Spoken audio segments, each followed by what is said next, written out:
we celebrated Janmashtami in Tokyo, Japan. And that was a very intimate Janmashtami celebration. Srila Prabhupada started the tradition of reading the Krishna book on Janmashtami, as much as you could. He said, read the whole Krishna book if you can, but read it constantly throughout the day. So Srila Prabhupada, he wanted us to cook a feast. Now, Dinapan was the printer that was printing our books in those days, so they were courting Prabhupada. So they put him up in a nice house, and they had a chauffeur-driven car and everything come to him. And the temple was in another building. So we all went to Srila Prabhupada's house on Janmashtami Day, because he wanted us to cook a big feast for midnight and read the Krishna book during the day. So we sat around and we started reading the Krishna book, and Hari took a turn, and Tamal Krishna took a turn, and Kirtananda took a turn. So then Srila Prabhupada said, now is my turn. So he took the Krishna book and he started reading it. And I could see in Srila Prabhupada's eyes, you can see when a person reads something, how if they're really fascinated with something, that you can tell by the manner and the exclamations they make and the feeling that they put into the reading. And Srila Prabhupada was reading very feelingly. And later on, I had talked to Prabhupada, and I said, Prabhupada, you were reading that Krishna book so feelingly. And Prabhupada said, yes. He said, I like to read my Krishna book. It's very entertaining. It's not that just because I wrote it, I don't care about reading it anymore. He said, these are Krishna's pastimes. And it's very ecstatic to read the pastimes of Krishna. So like that, we went on and on, all day long, reading the Krishna book until midnight. And we didn't finish the whole Krishna book, but we took a pretty good piece out of it.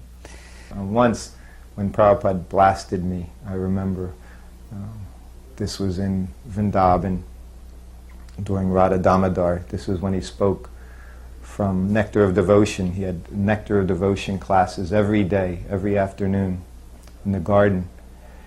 And at this time I was still only a servant for perhaps 1 month. I was learning a lot still. And when we went into the garden there, I was recording, and there were many flies that were buzzing about Srila Prabhupada. And he said, but no one was, we were just sitting there, everyone was paying attention to class, and he said, get a fan. So I had come and I had a chamara fan, and Prabhupada was speaking, and I was doing this. I was doing an arati ceremony to Srila Prabhupada. Nothing practical at all. Flies were buzzing around, but instead of just chasing flies, I was there. There were many devotees there, and I was enjoying doing this service. I was Prabhupada's servant. Here I was, turning the whisk around, and the flies were there, and Prabhupada went and like that, and still I was so, enamored by the situation, and just so dull-headed that I continued going like this. So finally, Srila Prabhupada looked at me, he said, get someone up here with some intelligence. And I mean, of course, there were, could have been 100 devotees there, and I was just, I was so devastated. And so I got down, and who should grab the chamara was this devotee, whose name was Kunja Bahari, he was known at the time, this was even back in 1972, he was very crazy devotee, very peculiar, and he went up there and he started swatting at these flies. So now I'm sitting back about that big by the tape recorder, trying to occupy myself like have something to do so I don't have to pay attention to what just happened to me. And he's swatting at these flies, And I'm looking up at Prabhupada, and Prabhupada looked at him and nodded his head in appreciation, which just further devastated me at the time, like I had failed. Here I am as servant, and I was a total failure. And so the rest of the class went on, and he continued to harass the flies so that they didn't bother our spiritual master. So he was satisfied, and Kunja Bahari was in ecstasy, and I was still trying to deal with my false ego. And then the next day was Vyasa Puja. So, Kirtananda was a senior disciple. I mean, senior means you were devotee for 2 or 3 years in those days, so it wasn't that we were all so well seasoned, but We should have known how to celebrate Srila Prabhupada's Vyasa Puja. So Srila Prabhupada arrived at the temple about, 11 o'clock, 12 o'clock. And, no, it wasn't 11 o'clock, it was 11:30, like that. And he came and he sat on the Vyasasana and he said, where's the Pushpa? Now we were thinking, Pushpa, what is Pushpa? And Sudama was thinking, oh, he wants Pushpa, Pushpa rice, a fancy kind of rice called, what do they call it? Pushpa? There's some kind of rice called Pushpa with all these nuts and, curd balls and everything like that in it. So he immediately starts making this rice, which delays the process even further. And he said, well, where's the feast? By this time the feast is late. So where's the garlands? We didn't have any garlands. And there was no flowers to do the Pushpanjali. So Srila Prabhupada was sitting on the Vyasasana with a whole temple room full of people. And he said, no Pushpanjali. The feast is not ready.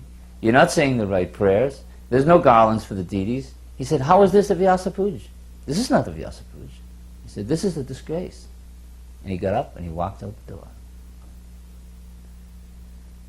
And we were all devastated. What has been done? Kirtananda started to cry. Because Prabhupada called him personally. He says, Kirtananda, you are a senior disciple. You don't know how to celebrate the spiritual master's appearance day? You don't have any understanding? He said, this is a disgrace.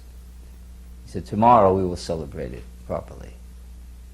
He walked out the door. The whole temple was full of guests. Everybody was like a cold ice pick and stabbed into their heart. So we were all devastated, and he called us over to his house that same day. He said, now I will tell you, and you must never forget for the rest of your life, this is the way you must celebrate, this Vyasa Puja. And he told us, say these prayers. You have the offering ready. The offering has to go on 1 minute before 12. It has to be on the altar at 12. The flowers have to be there for the Pushpanjali. You must stand, offer the spiritual master 3 times, bow down 3 times, say the Mangala Charanam prayers, say the prayers to the spiritual master. Have homage. We didn't have any homages written either. You must have the homages written. Everything must be there. This is the way you must celebrate the appearance of the spiritual master. So Srila Prabhupada was very, very strict with his disciples, but at the same time he was very kind. But once you became his disciple, it wasn't that he wasn't kind to you anymore, but he wanted to, he wanted you to be trained up in Krishna consciousness. He wanted, for your own benefit, for your own spiritual benefit, that you would know these right things to do and not be offensive by your ignorance. So the next day, Prabhupada came back to the temple again, and we celebrated exactly the way he wanted us to do it. He was pleased. He was pleased.